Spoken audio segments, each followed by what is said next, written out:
시청자 여러분 안녕하십니까? 동국대 세계불교학연구소 향가만엽집 연구실장 김영애입니다. 석굴암 쇼크편입니다. 시청자 여러분들께 충격적인 말씀을 드리겠습니다. 신라의 향가 안민가가 석굴암 창건의 목적을 이야기하는 노래였습니다. 석굴암 본존불은 인류가 만든 최고의 석불입니다. 국보입니다. 1995년 유네스코 세계문화유산으로 등록되어 있습니다. 신라의 경덕왕이 742년 왕위에 올랐습니다. 당시 신라는 삼국통일 후 100여 년이 지나 역사상 최고의 융성기였습니다. 이때 만들어진 불국사와 석굴암의 아름다움이 그 사실을 증명하고 있습니다. 경덕왕은 즉위한 후 개혁을 기치로 내걸었습니다. 귀족 중심의 나라를 백성들의 민생을 돌보는 나라로 만들자. 이것이 그가 내건 깃발이었습니다. 그래서 그를 역사에서는 개혁군주라고 부릅니다. 경덕왕 때 김대성이라는 재상이 있었습니다. 전생에 매우 가난한 집에 태어났다가 어린 나이에 세상을 떠났습니다. 그리고는 다시 재상의 집에서 태어납니다. 훗날 김대성은 전생에 가난했던 부모를 위해 석굴암을 바쳤고 현생의 귀족 부모를 위해서는 불국사를 세웠다고 합니다. 가난했던 전생의 부모를 위해 석굴암을 지었다라는 김대성의 이 윤회 이야기는 석굴암이 가난한 이들을 위해 지어진 절이라는 사실을 암시하기도 할 것입니다. 불국사는 80종의 건물에 2000여 칸 규모의 대사찰입니다. 당연히 막대한 물량과 인원이 동원되었을 것입니다. 이런 일을 왕이 아닌 일개 재상이 하겠다고 나선 것입니다. 당연히 모든 것이 부족하였을 것입니다. 경덕왕 당시 황룡사 대종도 만들어집니다. 종을 만든 기술자는 이상댁이라고 하는 집안의 하인이었습니다. 하층민들이 불사에 동원되었다라는 사실이 확인되고 있습니다. 문제는 천하 태평의 이 시대에 이루어진 신라의 불사들이 민의 희생 위에 이루어지고 있었다라는 사실입니다. 예가 있습니다. 선덕유왕 당시 풍요라는 향가가 만들어집니다. 양지라는 스님께서 영묘사 불사를 일으키면서 막대한 양의 시주를 거두어 들였고 백성들을 노역에 동원하여 큰 원성을 사고 있었습니다. 석굴암 불사도 예외가 아니었을 것입니다. 안민가를 새로 풀어보니까 석굴암 짓는 과정에서 백성들이 죽었고 동원된 백성들이 굶주리고 있었습니다. 많은 분들께서 후원해 주셨습니다. 과구천 선생님 감사드립니다. 3번씩이나 후원해 주셨습니다. 황인태 선생님, 이석주 선생님 감사드립니다. 유병환 선생님께서도 3번씩이나 후원해 주셨습니다. 감사드립니다. 더욱 성실히 노력하겠습니다. 석굴암 본존불은 아름다움 그 자체라 하겠습니다. 석굴암을 조사하던 어느 일본인이 동양 무비 이렇게 말했다고 합니다. 동양에서는 비교할 대상이 없다라는 뜻이겠죠. 그러나 일본인들은 표현을 다소 잘못한 것 같습니다. 천하무비라고 했어야 했습니다. 천하에 비교할 예술품이 없기 때문입니다. 석굴암의 본존물로는 부처님을 모셔놓고 있습니다. 석가모니 부처님께서 깨닫는 그 순간, 바로 그 순간을 형상화해 놓은 것입니다. 석가모니 부처님께 있어 가장 중요한 사건은 깨달음을 얻게 된 사건일 것입니다. 기원전 5세기 석가모니께서 깨닫기 전의 일이었습니다. 부다가야라는 곳에 이르셨습니다. 석가모니께서 그곳 보리수 나무 아래에 앉아 좌선에 들어갑니다. 그때 파순이라고 하는 마왕이 석가모니의 깨달음을 방해하기로 하였습니다. 처음에는 미녀를 보내 석가모니를 유혹하려 했습니다. 그리고 다시 지하세계의 군사들을 동원하여서 석가모니를 앉아있는 그 자리에서 쫓아내려 하였습니다. 석가모니에게 그곳은 네가 앉을 자리가 아니니까 내려오라 이렇게 위협하였습니다. 석가모니께서 답하십니다.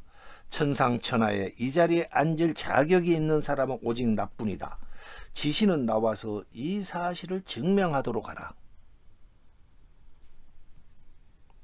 그러면서 좌선하고 계시던 오른손을 풀어 오른쪽 무릎 위에 얹고 둘째 손가락을 땅에 대었습니다. 그러자 지신이 땅에서 호련히 뛰쳐나와 말합니다. 천상천하에 그 자리에 앉을 자격이 있는 사람은 오직 석가모니뿐이다. 그 찰나 석가모니께서 마침내 깨달음을 얻으셨습니다. 석굴암에 안치된 본존불은 깨달음을 얻는 바로 그 순간을 형상화해 놓은 것입니다. 깨달음의 순간을 형상화한 손가락의 이 모습을 불교용어로 항마촉지인 이렇게 말합니다. 항마촉지인은 방해하는 마왕을 항복시키고 땅에 손가락을 접촉시킨다는 뜻입니다. 본존불의 손 모습을 다시 보아주십시오. 좌선을 하시다가 오른손 두 번째 손가락으로 땅을 가리키는 모습입니다. 한국 불교는 깨달음의 이 순간을 나타내는 석가모니의 모습을 매우 중요시하고 있습니다. 석굴암은 과학적으로 건축되어 있다고 합니다. 곳곳에 루트 2 등 여러가지 수학이 사용되고 있다고 합니다. 고대 건축기술과 천문학, 물리학 등이 어우러져 있다고 말합니다. 석굴암 건축은 본존불을 앉히면서 시작됩니다. 본존불 주위는 수백 개의 넓적한 돌로 절묘하게 구축되어 있습니다. 천정 맨 위에는 천개석이라고 하는 뚜껑돌을 덮었습니다. 무게 20여 톤에 이르는 천개석은 천정을 눌러서 힘의 균형을 이루고 있습니다.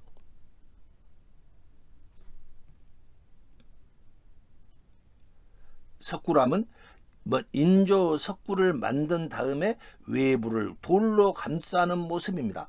그리고 그 위에 흙을 덮어 놓았습니다. 인조 석굴인 것입니다. 본존불이 안치되어 있는 곳입니다. 본존불을 굴의 중심 깊숙이에 안치해 놓았습니다. 본존을 중심으로 석가모니 부처님의 10대 제자와 여러 보살들이 함께 자리 잡고 있습니다. 석굴암은 이렇게 해서 완성됩니다. 석굴암은 우리 민족 불교 예술의 최전성기에 이룩된 걸작이라고 하겠습니다. 일제강점기 이래 그때 최고의 첨단 기술로 보수공사를 시행했지만 석굴암의 완벽성만을 훼손시킬 뿐이었습니다. 철저한 계획, 예술적 안목, 기하학적 구조를 만들기 위한 지식과 숙련된 노동력들이 필요했을 것입니다. 석굴암은 천하무비입니다. 완벽하고도 지극합니다. 그러나 저에게는 무엇인가가 조금은 허전합니다. 왜 많고 많은 부처님 삶 중에 항마촉지인이라고 하는 부처님 상을 본존불로 모시게 되었을까? 건축 과정에 어떠한 일이 일어났었는가? 이러한 것에 대한 기록이 일체 없습니다. 너무도 완벽한 세계이지만 땅에 발을 딛고 울고 웃는 인간의 흔적이 없습니다. 피라미드를 한번 예로 들어보겠습니다. 피라미드의 위대성과 그 목적에 대해서는 제가 추가드릴 내용이 없습니다. 다만 저는 피라미드의 위대함 뒤에는 수많은 사람들의 고통과 목숨이 바쳐졌다는 그 사실을 강조드리고자 합니다. 숱한 노동자들의 고통과 희생이 있었다고 해서 피라미드의 위대성은 조금 더 깎이지 않을 것입니다. 오히려 그와 같은 고통과 희생이 있었기 때문에 피라미드의 위대함은 더욱더 빛난다. 저는 이렇게 생각합니다. 중국의 만리장성 역시 마찬가지입니다.